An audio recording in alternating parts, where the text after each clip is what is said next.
Welcome back to the news at 10. The people of Tatabo community in Niger State are appealing to the federal government and contractors handling the reconstruction of their bridge to complete the work on schedule. While the contractor gives the assurance of meeting the deadline, the supervising ministry says it's satisfied with the quality of work done so far.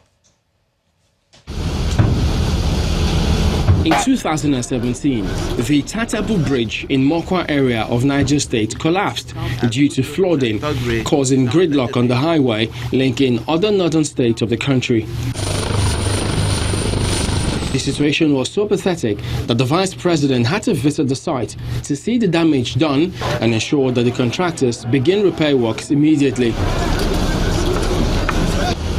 We have assurance from the contractor. As a matter of fact, we've had a fairly long conversation with him, looked at all the logistics. There's some difficulty with moving materials, but we expect that very, very shortly. We're hoping that this, at least it should become passable. The alternative road should become passable in another fortnight or so.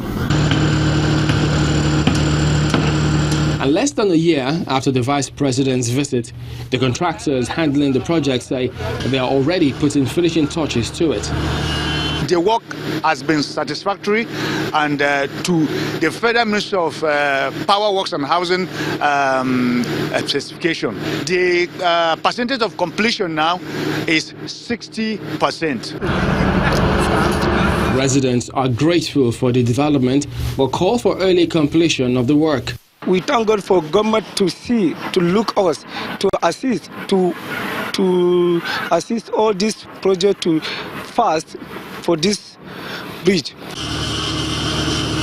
As the people await the completion of the project, motorists shuttle via an alternative road constructed by the federal government to ease movement.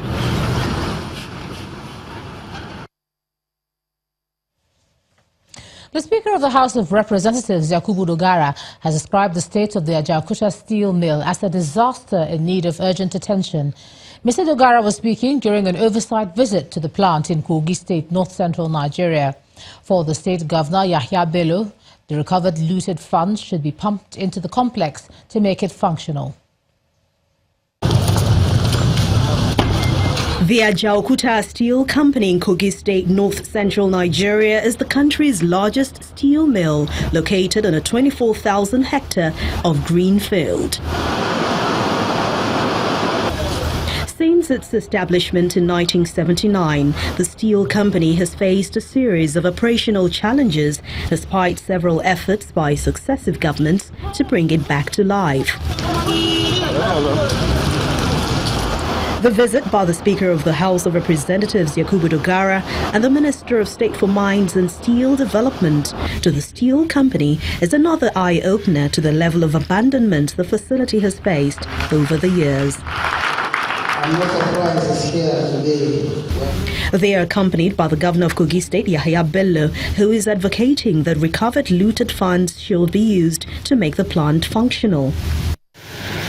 What the Economic and Financial Crimes Commission, under his leadership, has been able to recover from the looters, just a fraction of it is what will be taken and invest in this complex and complete this project.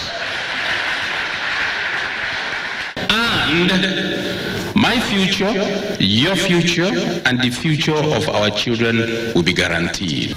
For the visiting team, the present condition of the Ajaokuta steel mill is a national embarrassment that needs urgent attention of government. Any patriotic Nigerian that visits this place will shed tears. To be candid, we have no reason not to have completed this plant. No reason. And that is why when we're discussing somehow among few of us, the option of concessioning came up. And I just said, look, you can't concession your future. It's never done. And I've yet to see a nation that whatever concessions the bedrock of its industrialization and succeeded. The Ajaokuta steel mill was built with the aim of generating important upstream and downstream industrial and economic activities that are critical to the diversification of the Nigerian economy into an industrial one.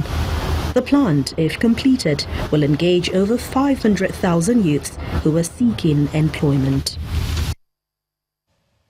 Let's take a look at some business news now. Here's Emana Hamawe. You first. First Bank.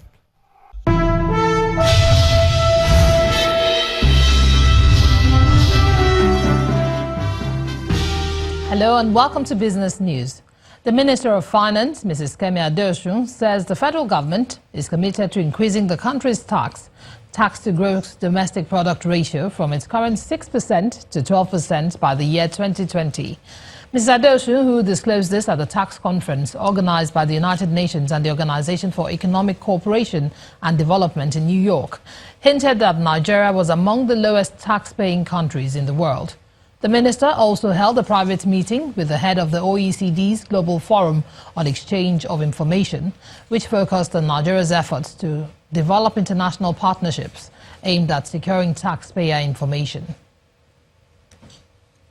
And Nigeria's crude loading plans for April show an expected increase on a barrel-per-day basis for three key grades, that's Kwaibo, Bonny Light and Forcados crude. Kwaibo exports are scheduled to rise to 317,000 barrels in April, up from 223,000 barrels per day in March.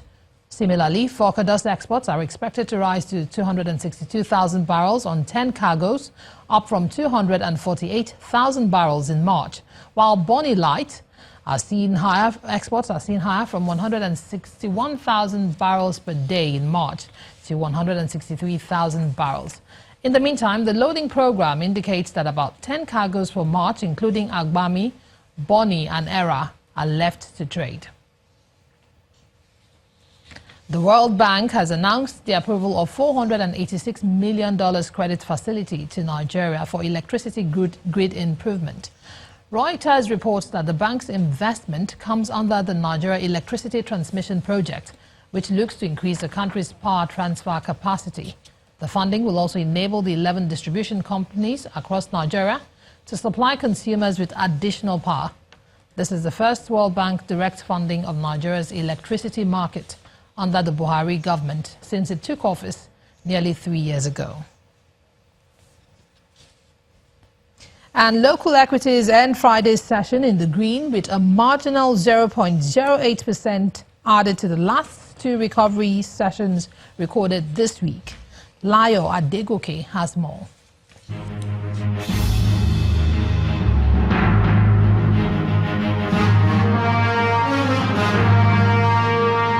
Hello and welcome to the Stock Market Report. Investors at the equities markets are really taking position in anticipation of full-year earnings, as there was a lot of bargain hunting at the market today. The bears and bulls struggled for supremacy, but at the end of the trading session, the bulls took the upper hand. The all-share index ended sunny side, as you can see, with 0.08%. This was majorly driven by Nestle, which added 55 naira to its share price, making the consumer goods sector the only gainer amongst the major sector indices. However, market breadth was negative, with 10 gainers versus 30 losers. But the volume and value traded were quite impressive. Traders say the gains recorded so far this week is just the tip of the iceberg to what is expected next week, as investors expect positive numbers from listed companies as the earnings start coming in next week. And that's the Stock Market Report. I am Layo Adegoke.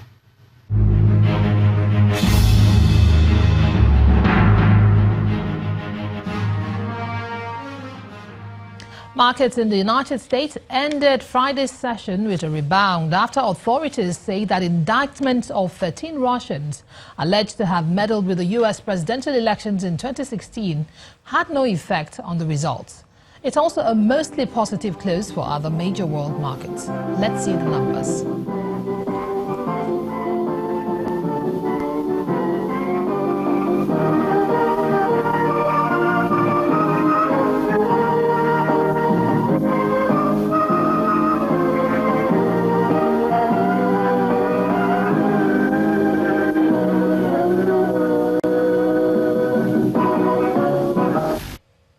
that's business news tonight. Thank you for watching. I'm Imana Amawe. It's back to you, Joma. You first. First Bank. Thanks, Emana. South Africa's new president, Cyril Ramaphosa, has presented his maiden State of the Nation address in Parliament. In a speech where he describes the year as a new dawn for hope, renewal and change, Mr. Ramaphosa listed a number of measures to bridge the inequality gap, improve employment figures and social development initiatives. On corruption, he promises to turn the tide on all acts that undermine the integrity of public and corporate governance. His predecessor, Jacob Zuma, was however absent at the event. We have been given the responsibility as South Africans to build a new nation, to confront the injustices of the past and the inequalities of the present. We are called upon to do so even as we face difficult conditions.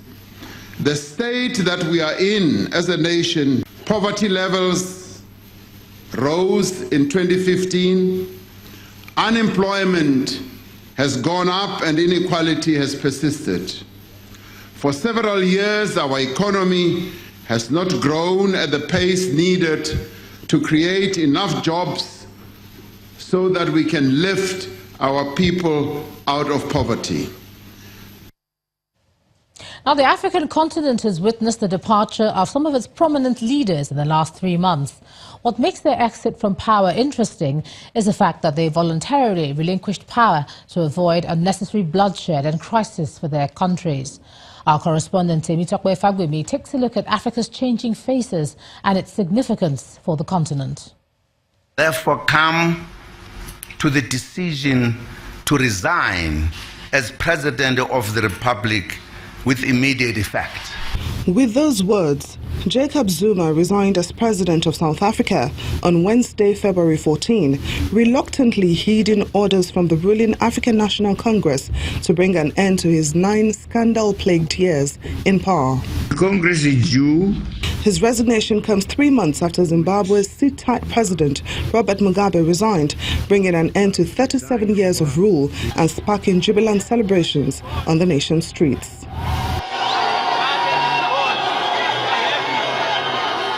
In East Africa, Ethiopian Prime Minister Ilmariam Desalegn also resigned unexpectedly, saying he hopes to end years of unrest and political upheaval. In a televised address, he said his resignation was vital in the bid to carry out reforms that will lead to sustainable peace and democracy. Interestingly, in West Africa, Ghana has enjoyed a peaceful transfer of power from one party to another as the electorate decides. First, there was Jerry Rawlings of the National Democratic Congress, who handed over to John Kufuor of the New Patriotic Party. John Kufuor handed over power to John Atta Mills of the National Democratic Congress, who died in office. John Mahama completed his term before handing over to the current leader, Nana Akufo-Addo of the New Patriotic Party. All these transitions were done peacefully and without bloodshed, which in the past had been the hallmark of African politics. So what does this growing trend signify for the continent? For us, it's a new thing. Democracy has been given a new pathway in which we don't have to kill somebody, we don't have to carry out coups, but our people, knowing that they are not wanted within their country again, they'll just have to step down and then let democracy take its course. As Africa's democracy continues to develop, the era of do-or-die politics will also hopefully become a thing of the past. Temitope Fagbemi, Channels Television News.